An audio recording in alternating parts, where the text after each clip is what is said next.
दानवी उसे समझाने की कोशिश करती है कि वो फ्यूचर से आई है, लेकिन उसे कुछ भी समझ नहीं आ रहा था। तभी फोन में फोटो क्लिक हो जाती है जिस वजह से राजा डर जाता है। फिर दानवी उसे बताती है कि उसके पास बहुत सारा नॉलेज है, मुझे हिस्ट्री आती है और भी बहुत कुछ आता है। लेकिन राजा को उस पर बिल्कुल भी भरोसा नहीं था। फिर वो चिल्लाते हुए कहती है कि मैं एक मैथमेटिशियन हूँ। फिर राजा उसको मैथ का प्रॉब्लम सॉल्व करने के लिए कहता है, लेकिन उसे उनकी लैंग्वेज नहीं समझ आती है। लेकिन फिगर को देखकर वो समझ जाती है कि ये पाइथागोरस थ्योरम है। फिर दानवी बहुत ही आसानी से उसको सॉल्व कर लेती है। ये देखकर राजा शॉक हो जाता है, क्योंकि उसके स्कॉलर्स 3 दिनों से इस क्वेश्चन को सॉल्व करने की कोशिश कर रहे थे, लेकिन उनसे ये सॉल्व नहीं हुआ था। दिल अब राजा तय कर लिया था कि वो दानवी से ही मैथ सीखेंगे और उसके बदले में वो उसको सोने की मोहरें देंगे। फिर राजा उसे बताते हैं कि जब यहाँ बारिश हो जाएगी तब तुम यहाँ से जा सकती हो, और अगर तुमने मुझे अच्छे से मैथ सिखाया तो तुम्हें कोई भी सजा नहीं मिलेगी। उसके बाद दानवी को रेंट पर रहने के लिए चेजी के घर भेजा जाता है। वो उसे पानी पीने के लिए छोटा सा बर्तन देता है, और उसने ऐसा ही बर्तन अपने हिस्ट्री बुक्स में देखा था, जिसे बारिश को नापने के लिए यूज किया जाता था। लेकिन चेज उसे कहता है कि ये सिर्फ पानी पीने के लिए है, कोई मेजरमेंट के लिए नहीं। अब अगले दिन महल में जाने के बाद उसको पता चलता है कि वहाँ के सारे लोगों को यही लग रहा था कि वो एक लड़का है, लेकिन अब दानवी को वहाँ पर रहने के लिए लड़का बनकर रहना ही सही लग रहा था। वही अब दूसरी और राजा दानवी को अपने साथ ले जाता है क्योंकि दानवी उन्हें पढ़ाने वाली थी।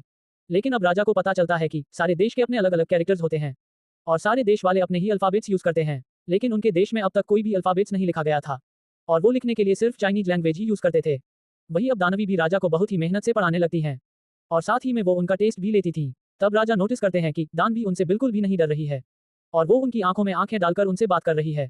वो राजा को पढ़ाने में भी इतनी ज्यादा मेहनत कर रही थी कि वो हर वक्त यही विश कर रही थी कि यहाँ पर बारिश हो जाए और उसके बाद वो यहाँ से चली जाए। फिर एक दिन दानवी को चेज का बनाया हुआ खाना पसंद नहीं आता, इसीलिए वो अपने बैग से कुछ खाने पीने का सामान निकालने के लिए जाती है।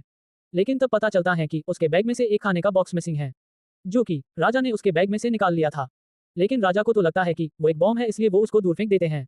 लेकिन उससे तो कुछ नहीं होता, लेकिन राजा बहुत ही डर जाते हैं। अगले दिन जब दानवी राजा का टेस्ट लेती है और वो जैसे ही गलत बोलते हैं तो वो उनको एक लगाती है।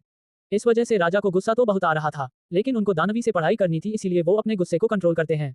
लेकिन वो ऐसा दोबारा करती हैं, तब भी राजा उसको कुछ नहीं कहते। लेकिन जब तीसरी बार वो राजा को मारती हैं, तब राजा को बहुत ही गुस्सा आ जाता है, और गुस्से में वो उस पर तलवार ठान लेते हैं। लेकिन उसी वक्त वहां पर रानी आ जाती हैं, और दानवी राजा के गुस्से से बच जाती हैं। वही दूसरी और हम देखते हैं कि दानवी अपने बैग से एक नूडल्स का पैकेट निकालती है।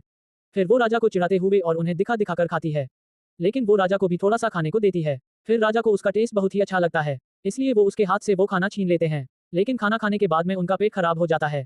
इसी के कारण वो सोचते हैं कि दानवी उनकी दुश्मन है और उसने जानबूझकर मुझे ऐसा खाना खिलाया होगा, क्योंकि उनकी तबीयत खराब हो जाए। इसलिए दानवी राजा को साइंटिफिक कारण बताती है। वो उसे शरीर के सारे हिस्सों के बारे में भी बताती हैं, और उसे बहुत ही समझाने की कोशिश करती हैं। लेकिन राजा को उसके बातों पर बिल्कुल भी भरोसा नहीं हो रहा था। उसके बाद दानवी उन्हें कहती है कि जो धड़क रहा है उसको दिल बोलते हैं।